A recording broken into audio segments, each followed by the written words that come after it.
اعوذ باللہ من الشیطان الرجیم بسم اللہ الرحمن الرحیم لقد كفر الذين قالوا إن الله هو المسيح ابن مريم قل فمن يملك من الله شيئا إن أراد أن يهلك المسيح ابن مريم وأمه ومن في الأرض جميعا ولله ملك السماوات والأرض وما بينهما يخلق ما يشاء والله على كل شيء قدير صدق اللہ العظیم۔ لقد کفر الذین، تحقیق کفر کیا ان لوگوں نے، قالوا جنہوں نے کہا، ان اللہ هو المسیح ابن مریم، کہ بے شک اللہ ہی مسیح ابن مریم ہے۔ قل، اے پیغمبر آپ کہہ دیجئے، فمن یملک من اللہ شیئا، تو کون ہے اللہ سے مقابلہ کرنے والا کچھ بھی، ان اراد ان یہلک المسیح ابن مریم و امہ، اگر اللہ تعالیٰ چاہے ہلاک کرنا عیسیٰ ابن مریم کو اور ان کی ماں کو، ومن فی الارض جمیعا، اور جو کچھ بھی زمین میں ہے سب کے سب کو، وللہ ملک السماوات والارض وما بینہما، اور اللہ ہی کے لیے ہے آسمانوں اور زمینوں کی بادشاہت اور جو کچھ ان کے درمیان ہے، یخلق ما یشاء، پیدا کرتا ہے جو چاہتا ہے، واللہ علی کل شیء قدیر، اور اللہ تعالیٰ ہر شے پر قادر ہے۔ اس آیت مبارکہ کے اندر عیسائیوں کی ایک بہت ہی غلیظ عقیدے کا بیان کیا گیا ہے اور اس کا رد کیا گیا ہے۔ عیسائیوں کا کیا عقیدہ ہے؟ جیسے پہلے کسی جگہ پہ ہم نے پڑھا تھا کہ عیسائیوں کے اندر بھی مختلف فرقے ہیں، جس طرح ہمارے ہاں بھی اب سینکڑوں کے حساب سے فرقے بن چکی ہیں، ان کے ہاں بھی ایسے ہی ہے۔ ہر جو بھی مذہب ہے، چاہے وہ ہندوازم ہے، سکھزم ہے، یہود ہیں، نصارہ ہیں، ابھی جو ایتھیسٹ ہیں، یعنی جو ملحد ہیں، جو خدا کو نہیں مانتے، ان کے اندر بھی مختلف قسم کی سوچ کے لوگ پائے جاتے ہیں، یعنی مختلف فرقے ہیں۔ تو عیسائیوں کے جو بڑے بڑے 3 فرقے ہیں نا، جس طرح اہل سنت کے بڑے 4 ہیں اور چاروں برحق ہیں، یعنی حنفیہ، شافعیہ، مالکیہ، حنبلیہ، یہ چاروں فرقے ہیں، یہ چاروں کے چاروں ٹھیک ہے، کیونکہ آپ صلی اللہ علیہ وسلم کے جتنے بھی فرمودات ہیں، اب دیکھیں کہ آپ صلی اللہ علیہ وسلم سے علم حاصل کرنے والے صحابہ وہ ہر وقت موجود نہیں ہوتے تھے۔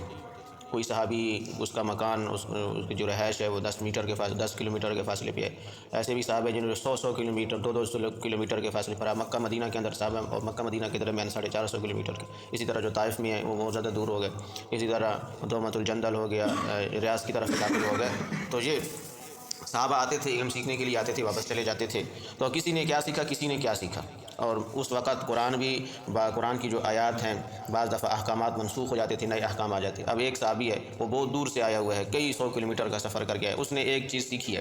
اب وہ واپس چلا گیا۔ ان کے واپس جانے کے بعد وہ چیز ختم ہو گئی، نئی چیز آ گئی، منسوخ ہو گیا، پہلا حکم منسوخ ہو گیا، اس کے اندر تھوڑی بہت تبدیلی آ گئی، آپ کا فرمان تھوڑا الگ ہو گیا، کیونکہ اب تھوڑا دیکھیں نا کہ آپ صلی اللہ علیہ وسلم کی بعثت سے پہلے انتہائی زیادہ جہالت کا دور تھا، بہت زیادہ، اور ایک دم ان کو ساری کی ساری شریعت دے دینا یہ بہت مشکل ہے۔ اب آپ یہاں بھی ایسے ہی ہوتا ہے کہ اسٹیپ بائی اسٹیپ، کہ اگر کسی کو راہ راست پہ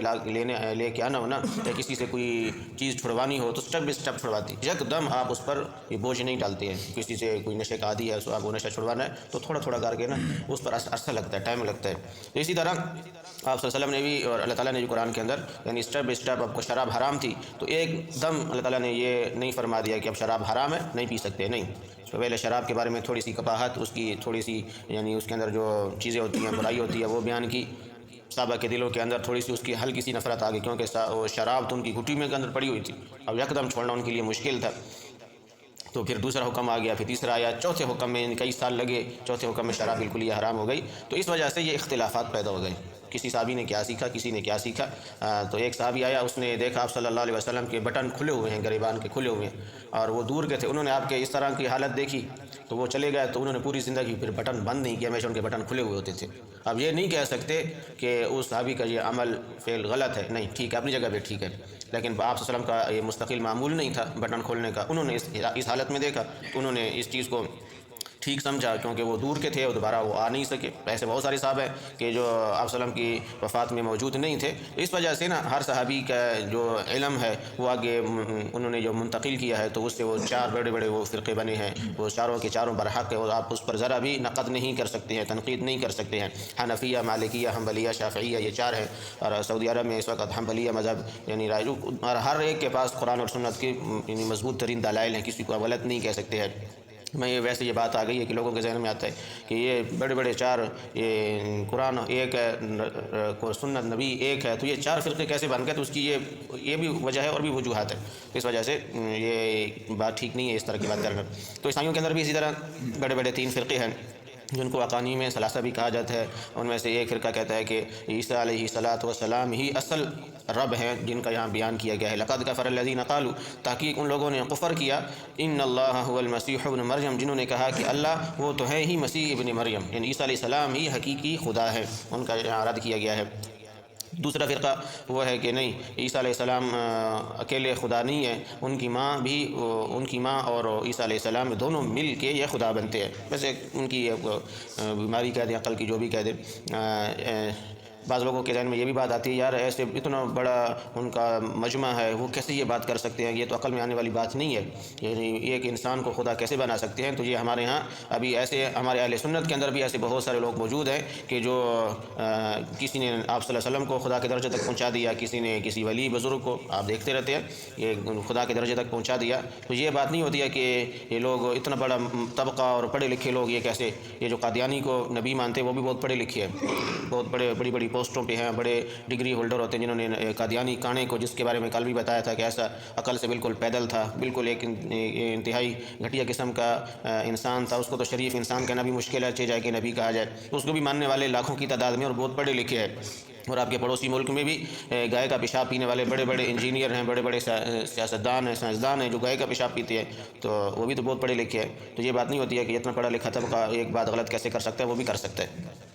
تو ان کا رد یہاں بیان کیا جا رہا ہے، فرمایا اے نبی جی آپ کہہ دیں فَمَن يَمْلِكُ مِنَ اللَّهِ شَيْئًا إِنْ أَرَادَ أَن يُهْلِكَ الْمَسِيحَ ابْنَ مَرْيَمَ وَأُمَّهُ وَمَنْ فِي الْأَرْضِ جَمِيعًا، کہ اگر عیسیٰ علیہ الصلاۃ والسلام ہی تمہاری نظریے کے مطابق حقیقی خدا ہے نا، پھر اللہ کے مقابلے میں عیسیٰ علیہ الصلاۃ والسلام کی کوئی مجال بنتی ہے؟ کوئی ہے اللہ کے مقابلے میں آنے والا؟ اگر اللہ تعالیٰ چاہیں ان اراد ان یہلک المسیح ابن مریم، کہ عیسیٰ علیہ الصلاۃ والسلام کو بھی مار دیں، یعنی ہلاک کر دیں، وامہ، اور ان کی ماں کو بھی، کیونکہ عیسیٰ علیہ الصلاۃ والسلام کی پیدائش بغیر باپ کی ہوئی ہے، ایک معجزہ کہ مریم علیہ الصلاۃ والسلام ان کی ماں ہیں،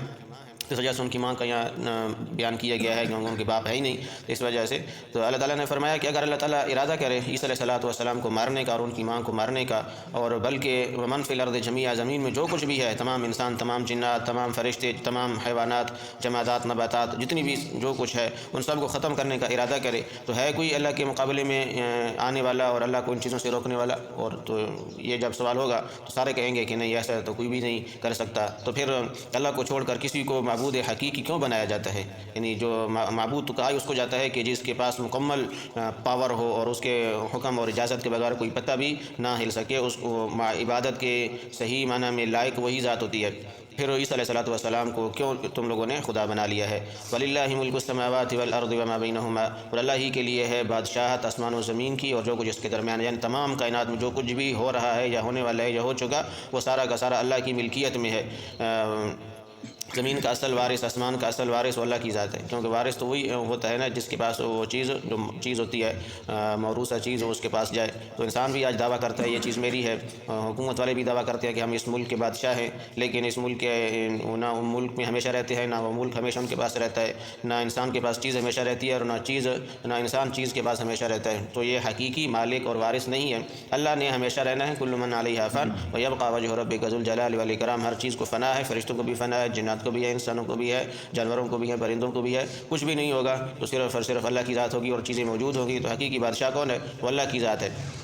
یخلق ما یشاء، اللہ تعالیٰ پیدا کرتا ہے جیسے چاہتا ہے، جو چاہتا ہے۔ انہوں نے یہ ان کا عقیدہ کیسے بن گیا عیسائیوں کا کہ عیسیٰ علیہ الصلاۃ والسلام خدا ہے؟ شیطان نے ان کے دماغ میں ایک بات ڈالی ہے کہ دیکھیں کہ باقی جو لوگ ہیں نا وہ ایک فطرتی طریقے سے پیدا ہوتے ہیں، یعنی ماں اور باپ سے، جس طرح اللہ تعالیٰ نے ایک سنت طریقہ بنایا ہے، یعنی ایک چیز بنائی ہے، اس سے انسان پیدا ہوتے ہیں۔ تو شیطان ان کے دماغ میں یہ بات ڈالی ہے کہ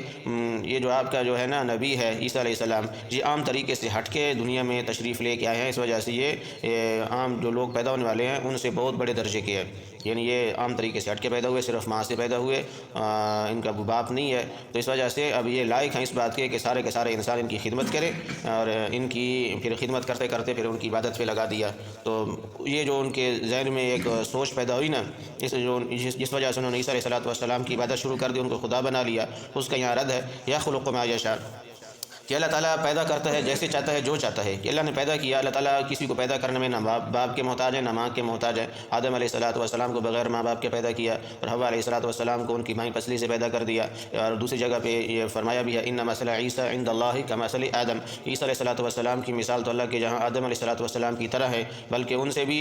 آدم علیہ السلام کی پیدائش تو ان سے بھی بہت زیادہ معجزانہ طریقے سے ہوئی ہے۔ عیسیٰ علیہ السلام کی ماں تو ہے نا، اگر باپ نہیں ہے تو آدم علیہ السلام کی تو نہ ماں ہے نہ باپ ہے، پھر وہ زیادہ لائق ہے اس بات کے کہ ان کو خدا بنا لیا جائے۔ ان کو تو خدا نہیں بناتے، تو جن کی ماں ہے